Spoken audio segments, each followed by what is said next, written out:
कांग्रेस सांसद एवं विरोधी पक्ष के नेता राहुल गांधी ने शुक्रवार को पिछले साल हुए महाराष्ट्र विधानसभा चुनाव में बड़ी गड़बड़ियों का आरोप लगाते हुए दावा किया कि 5 महीने के भीतर राज्य की मतदाता सूची में 39 लाख से ज्यादा मतदाता जोड़े गए।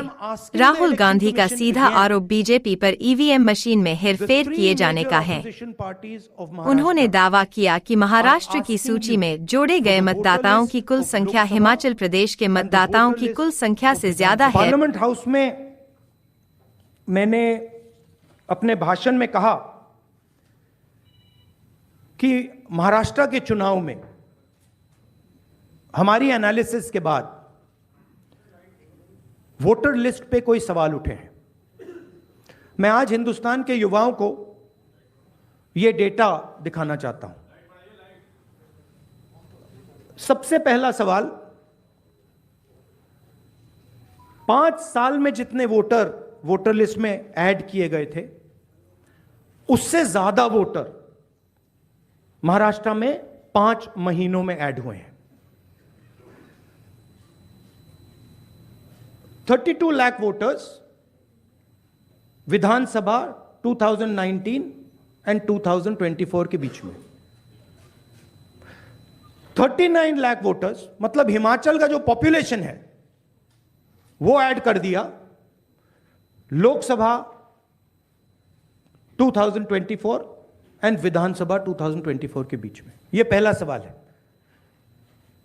ये जो एडिशनल वोटर्स ऐड किए हैं ये हैं कौन, ये कहां थे और ये कहां से आए, पहला सवाल। दूसरा सवाल, बहुत महत्वपूर्ण सवाल, महाराष्ट्र का पॉपुलेशन सरकार के मुताबिक,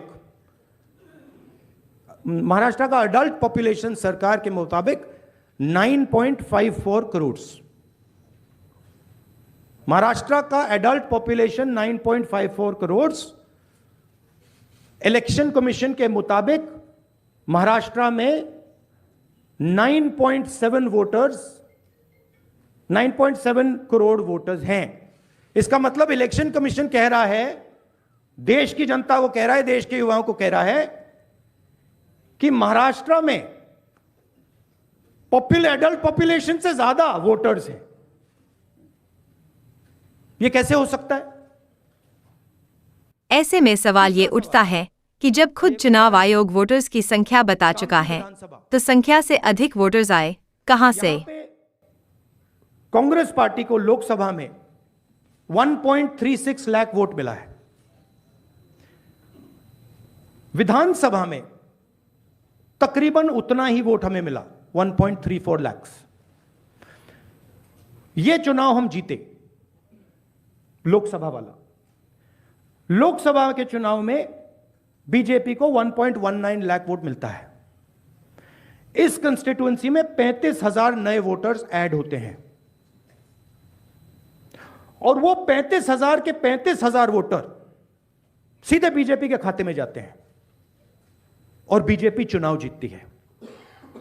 यह एक उदाहरण है, ऐसे महाराष्ट्र में अनेक उदाहरण। वोटर्स कहां से आए, वोटर कहां आए, किसका नाम काटा, इसका सारा जवाब इलेक्शन कमीशन ने दिया हुआ है, इसलिए उसका अलग से जवाब देने की कोई आवश्यकता भी नहीं है। ब्यूरो रिपोर्ट के साथ मुबारक शेख, मुंबई सहारा न्यूज़।